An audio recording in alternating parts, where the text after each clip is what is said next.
What's up, guys? Welcome to the channel. Today I'm going to be discussing the Capital One Venture X and why I personally think this is the top tier premium travel credit card on the market. I'm going to go over the details of the card itself, who should apply for it, and of course why I have it at the top of my premium travel credit card list. Let's get into it. So why do I say that? Well, that's because this card has two main credits that pretty much offset the annual fee completely and is actually paying you $5 just to keep the card open. These credits include a $300 annual travel credit that you can use on the Capital One travel portal. This credit includes anything from hotels, flights, car rentals, you name it. Anything that's on that portal, you can use this credit for. Then, not only that, but this card actually comes with a 10,000 anniversary bonus miles every single account anniversary. So this is 12 months after you've had the card open, then you'll receive those 10,000 miles. But those 10,000 miles equate to 1 cent per point, and so that basically means you're getting $100 every single year just to have the card open.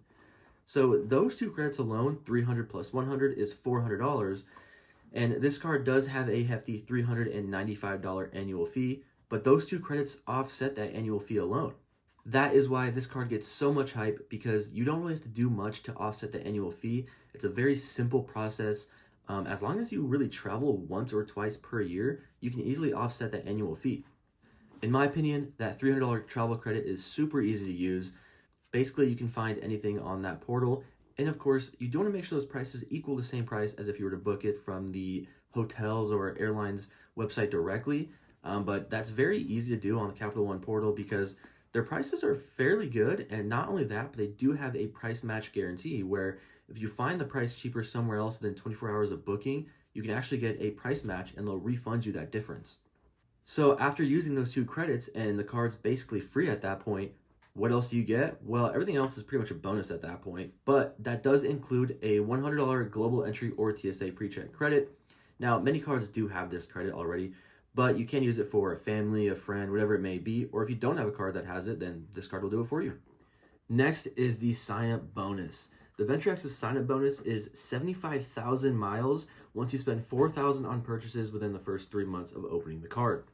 Now, using the 1 cent per point valuation, that means at minimum you're going to get at least $750 towards travel when you use the Venture X to pay for that travel.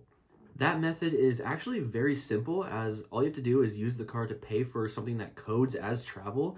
Then once it hits your statement, you can actually go back to that statement and use points to remove any travel purchase from that statement as long as it's within 90 days of that original purchase. Now, not only do you have that method, but of course, there's the Capital One transfer partners. Capital One has 15 different transfer partners. This includes Air Canada, this includes Flying Blue, British Airways, Wyndham Rewards, plenty of different options to redeem these miles. When using Capital One's transfer partners, you can average anywhere between 2 to 3 cents per point instead of that original 1 cent per point. And depending on the travel you're doing, you can get upwards to 10 cents per point on a redemption. This is definitely the best way to redeem those Capital One miles, as you can average anywhere between 2 to 3 cents per point instead of the original 1 cent per point.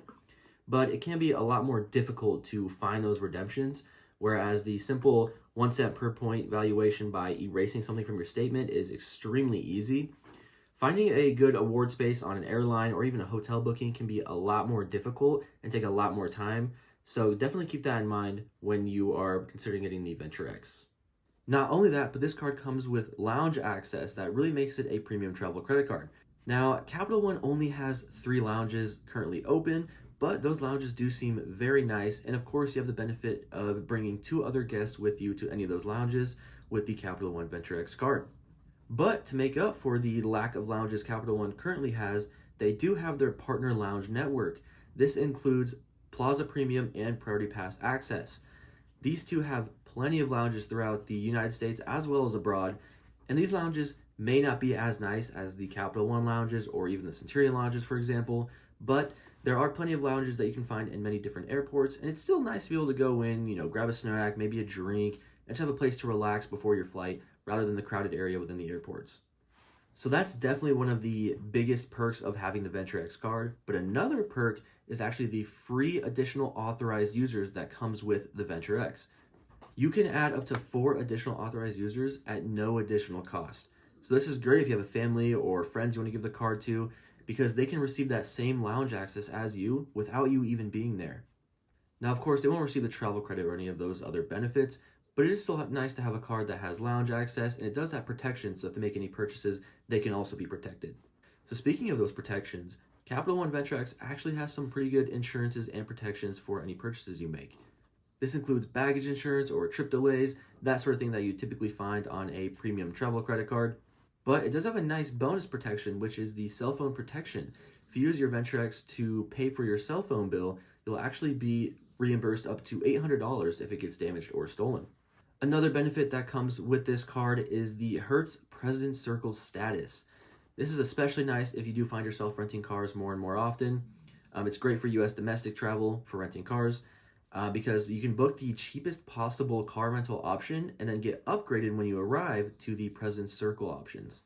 And of course, this is a no foreign transaction fee card, and it does have the Visa protections as well as it's a Visa Infinite card. And now, aside from those protections and insurances, this card does have some pretty nice multipliers as well.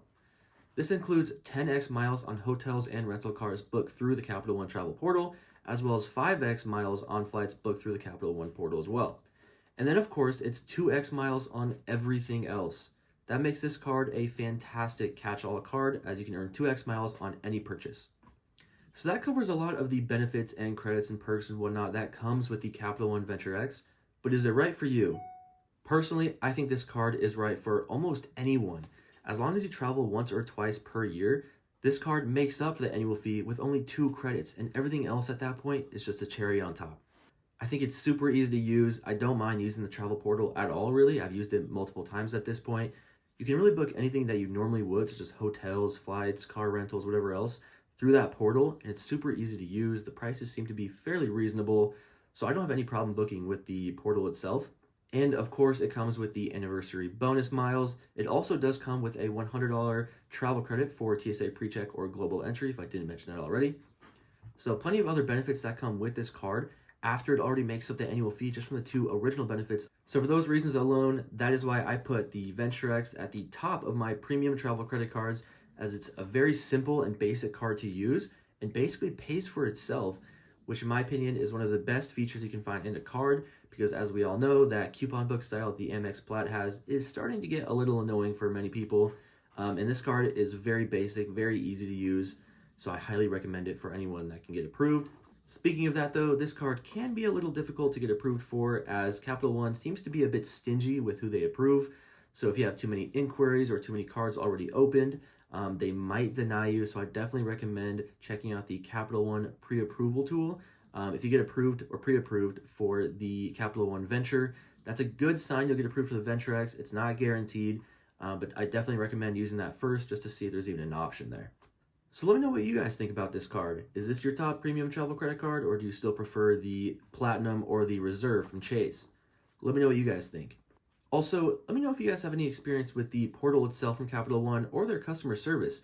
I actually do have experience with both, and I do have a pretty good story I could tell you guys. So let me know if you guys want to hear about it. Otherwise, thanks for watching. Much appreciated. Subscribe to the channel if you haven't already, and I'll see you in the next one.